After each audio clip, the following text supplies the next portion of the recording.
Bonjour la belle diaspora, bonjour tout le monde, j'espère que vous vous portez bien.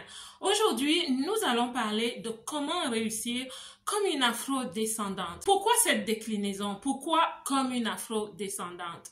La vérité, ce que moi j'ai découvert, c'est que chaque identité reflète une certaine beauté. Et nous sommes uniques. Et toutes les beautés mises ensemble créent simplement ce monde.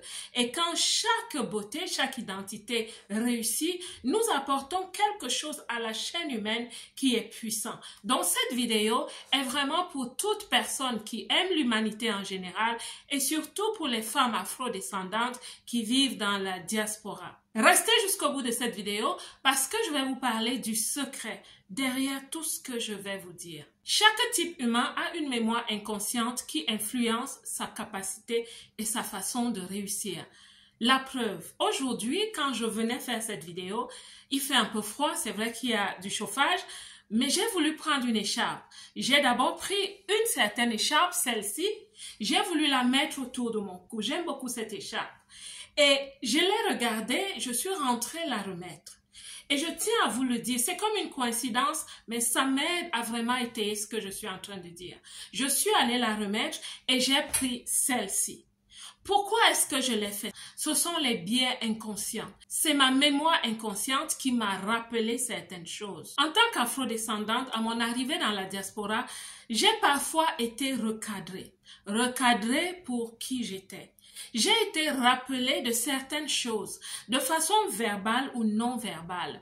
J'en ai un peu souffert. Mais après, j'ai compris que chacun de nous, en tant qu'être humain, nous avons certains biais qui nous conduisent à avoir des préjugés les uns envers les autres. Et ce que nous vivons aussi beaucoup, c'est que c'est dans nos communautés à l'interne que nous nous recadrons d'une certaine façon. Pourquoi? Parce que cette mémoire collective, inconsciente, fait que nous essayons toujours de nous garder dans un certain alignement. Et dans ma communauté, enfin, vous me voyez, vous comprenez ce que je veux dire, on se recadre aussi beaucoup. Parce que quelque part, inconsciemment, c'est une faiblesse qui est catalysée par la peur.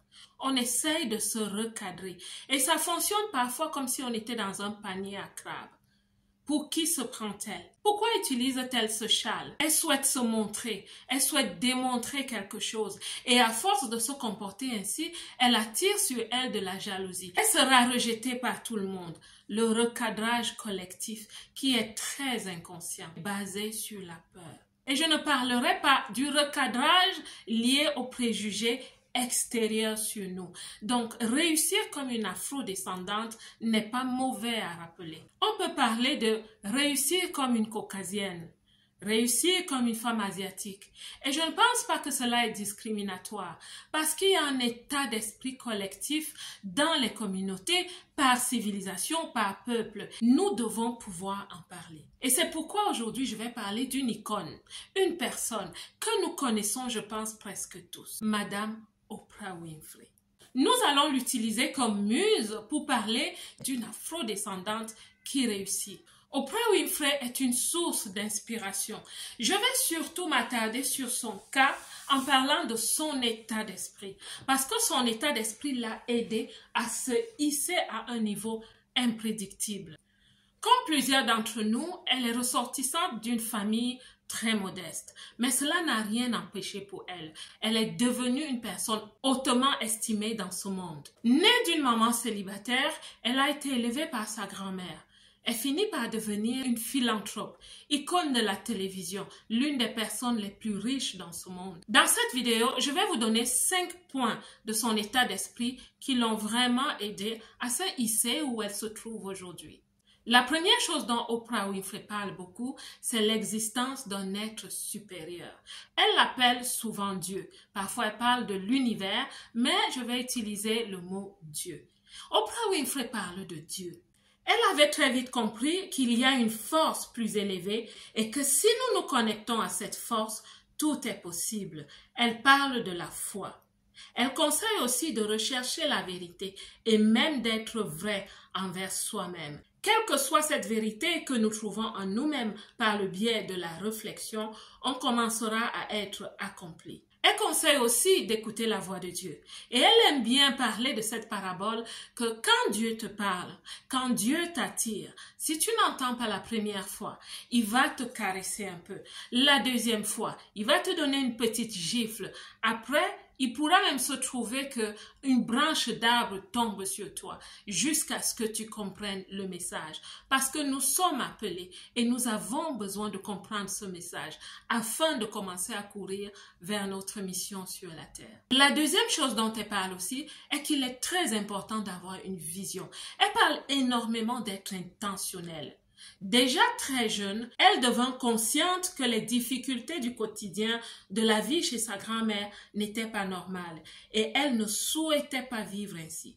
À cet âge-là déjà, elle savait que sa vie pouvait être élevée. Elle pouvait avoir une plus grande vie.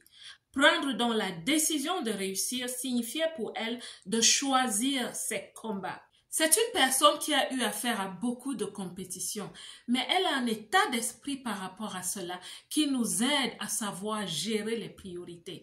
Oprah Winfrey a toujours dit qu'il ne faut jamais s'occuper de la compétition. Elle dit sincèrement que nous ne devons pas nous occuper des adversaires. Il y a des personnes qui se créent des adversaires. Elle dit ouvertement que c'est une perte de temps. Elle nous conseille aussi de ne pas nous engager sur des terrains et sur des visions qui ne nous parlent pas. Je sais que j'ai aussi entendu Aliko Dangote le dire. Il ne s'investit jamais dans un domaine qu'il ne comprend absolument pas. Parce que ce que dit Oprah Winfrey, c'est que si vous n'y croyez pas, vous allez y perdre votre temps. Courez votre course et courez-la avec excellence. Et elle aime aussi parler du fait que si une personne vous montre qui elle est, croyez-la. Ça veut dire que la première fois qu'une personne vous ment, la première fois qu'une personne tire la couverture un peu plus de son côté, la première fois où une personne vous casse le sucre dans le dos, la toute première fois, pas la énième fois, croyez à cette personne parce que c'est qui elle est vraiment. Mais si vous lui donnez encore plus de chance, cette personne vous fera plus. Si une personne vous talonne négativement, croyez ce que vous voyez. Ne vous dites pas « Oh non, j'ai pas bien compris ». L'esprit de l'homme comprend ce que l'esprit de l'homme dit. In fine, concentrez-vous parce que vous avez une vision. Courez votre course. Soyez concentrés sur votre vision. Ce que j'ai aussi énormément appris de Oprah Winfrey en tant que femme et surtout en tant qu'afro-descendante, pour nous parfois les conditions ne sont pas données. Le tapis rouge ne nous est pas déroulé. Elle dit aussi qu'il faut prendre le volant de sa voiture. Elle parle là de destinée. Elle parle surtout de la responsabilité que nous avons en tant que capitaine de notre âme. Autant elle nous dit qu'il y a un être supérieur, autant elle nous conseille d'être vraiment à la charge de notre propre vie. Savoir dire non quand il le faut. Ne pas se faire traiter n'importe comment. Savoir dire non, peu importe ce que les gens diront, quand on est dans la vérité. Ça parle de gestion des priorités. Ça parle de la gestion même de ton temps. Parce que tu as une course à courir, ma belle. Et quand on regarde à la vie d'Oprah Winfrey, on peut comprendre qu'il y a eu beaucoup de détermination, de la consistance, de la conscience de ce qu'elle avait à faire. Et elle est vraiment cette femme qui a pris le volant de la voiture pour sa destinée. La quatrième chose qu'elle dit aussi beaucoup aux gens quand elle les conseille, c'est de ne pas penser que la réussite se fait du jour au lendemain. Elle travaille énormément. Elle a vraiment l'éthique du travail et surtout l'éthique du travail excellent. Elle conseille toujours aux gens de se donner à leur travail, d'être, comme on dit, laser focus. Ça veut dire sois déterminé, poursuis ta vision. Tu peux la travailler de temps en temps, mais reste focalisé. Travaille. La réussite, ce n'est pas le bling-bling du jour au lendemain. Et je vous assure, la réussite, ce n'est pas toujours le bling-bling. Ce que nous voyons à la façade parfois est juste un petit bout. Juste un petit flash, une étincelle que certaines personnes réalisent quand elles ont posé un jalon. Mais le travail qui a été fait en dessous est parfois énorme. Et cette femme, elle a vraiment travaillé. Et c'est un conseil que je vous donne aussi, mes belles. Dans la diaspora, travaillons. C'est vrai que nous sommes dans des systèmes qui nous favorisent et qui nous aident, qui nous donnent parfois un petit pouce, qu'à cela ne tienne. Si nous souhaitons réussir nos destinées, nos grandes destinées, parce que chaque être humain sur la terre, regardez les empreintes de vos mains. Nous sommes tellement différents que nous avons quelque chose. Nous avons un code dans notre ADN que nous devons craquer et cela demande du travail. Et quand on l'a craqué, il faut maintenant implémenter, mes belles. Il y a beaucoup de travail à faire sur cette terre. Nous sommes ici pour cultiver notre jardin et c'est pour ça que je pense que Madame Oprah Winfrey, elle a raison et c'est une bonne inspiration. La cinquième chose que nous pouvons apprendre de Madame Oprah Winfrey, c'est l'altruisme. Et ici, je vous parle de l'altruisme dans le sens du don de soi. Quand on écoute ses discours, quand on regarde un peu au documentaire qui parle de sa vie, on va remarquer que tout ce qu'elle fait et tout ce qu'elle dit va au-delà d'elle.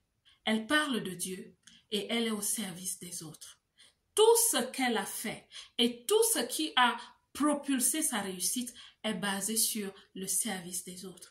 Quand on regarde à son émission The Oprah Winfrey Show, c'est une émission qui a duré, si je ne me trompe pas, durant 25 ans. Et elle dit qu'elle a été au travail chaque jour pendant ces 25 ans. Tout ça pour servir les autres, pour motiver les autres, pour donner, parce qu'elle est philanthrope, elle a beaucoup donné durant cette émission. Est-ce que ça sortait de ses poches? Peut-être pas toujours, mais elle était la personne intermédiaire entre des grosses entreprises et ces personnes qui étaient dans le besoin. Et je me souviens, j'avais 17 ans quand je regardais les émissions d'Oprah Winfrey chez moi au pays. Et elle aimait bien dire « You get one, you get one, you get one, you get one ». Elle partageait vraiment le bonheur. Parce qu'au-delà des voitures, au-delà des grands cadeaux, je vois qu'elle partageait le bonheur. Elle distribuait la motivation. Et les gens partaient de là vraiment ragaillardis et pleins d'espoir par rapport à la vie. Soyons ces personnes altruistes. C'est l'altruisme qui fait réussir au-delà de toute chose, au-delà de nos petites vies. Parce que Oprah Winfrey a compris une chose.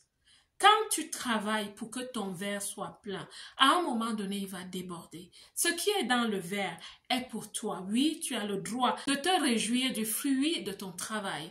Qu'à cela ne tienne, tout ce qui déborde du verre, de toute façon, ça va nulle part. Tu n'en fais absolument rien. Oui, tu peux stocker, mais après, ça ne te sert à rien et ça ne sert à personne. Donc, quand on est une personne philanthrope, quand on est altruiste, on s'est donné aux autres. C'est ça le service. Et comme elle le dit, tout le monde souhaite savoir qu'il est apprécié. Ma belle, parfois ça prend un sourire qu'on donne à quelqu'un gratuitement, quelque part même dans la rue. Ça prend parfois un petit don à quelqu'un pour égayer le cœur et la vie d'une personne. Ça prend un petit service, un petit don de soi pour illuminer la vie d'un autre être humain. Cela me rappelle aussi un économiste au nom d'Adam Smith qui a parlé de la main invisible de Dieu. Ça veut dire que quand tu commences à te réaliser toi-même, à un moment donné, ton niveau de réalisation sera si élevé qu'il va commencer à impacter les autres. Je ne parle pas d'influencer, mais impacter pour transformer la vie des autres. Devenons la main invisible de Dieu, mes belles. Ce n'est que quand tu deviens la main invisible de Dieu que tu es vraiment ce qu'on appelle co-créatrice avec Dieu, le Tout-Puissant. Devenons des philanthropes, devenons des femmes de cœur empathiques. C'est même aussi vraiment doté aux femmes. La femme est maternelle, la femme est protectrice. Je sais qu'il y a des hommes ici, mais nous savons que c'est la vérité. Devenons ces femmes, c'est une voie de la réussite. Donc, pour commencer à résumer, vous allez comprendre qu'une vie de personne qui réussit et qui réussit vraiment va au-delà des préjugés, va au-delà de ton histoire. D'où viens-tu? La majorité d'entre nous, nous ne sommes pas nés dans des familles luxueuses. On doit créer notre vie. Je sais que c'est pas évident. Quand tu vis dans la diaspora, tu travailles, je crois, 2 fois plus. que quelqu'un qui est au pays. Je veux dire, tu dépenses un peu plus d'énergie pour te créer une certaine vie et ça fatigue. Ça fait que certaines femmes ne veulent plus briser les plafonds de verre. Le leadership, ce n'est plus pour elles parce qu'elles se sont déjà tellement battues juste pour avoir un toit, juste pour avoir un peu d'argent, avoir à manger pour elles-mêmes, pour leurs enfants. Mais avec cette vidéo, je nous encourage. Je nous encourage parce que après les vents contraires, après les efforts, mes belles, il y a une destinée radieuse pour chacune de nous. Voici donc le secret. Toute personne qui souhaite avoir une réussite exponentielle est une personne qui ne réussit plus juste pour elle-même. Sa petite maison, sa petite voiture, son petit compte bancaire, pas du tout. Le nom d'Oprah Winfrey n'est plus simplement un nom. C'est une institution, c'est une marque. Aujourd'hui, Oprah Winfrey est une marque. Elle n'est plus juste cette petite fille qui a commencé dans une famille démunie. La belle diaspora, j'espère que j'ai parlé au cœur d'une belle dans la diaspora. J'espère que cette vidéo va vous motiver. Et si vous l'avez appréciée, ça ne vous coûte rien. Soyez un peu philanthrope, laissez un like, partagez avec une autre femme, une autre belle dans la diaspora. Encourageons-nous afin d'avancer ensemble. La belle diaspora, que Dieu vous bénisse et comme d'habitude, moi, je vous aime.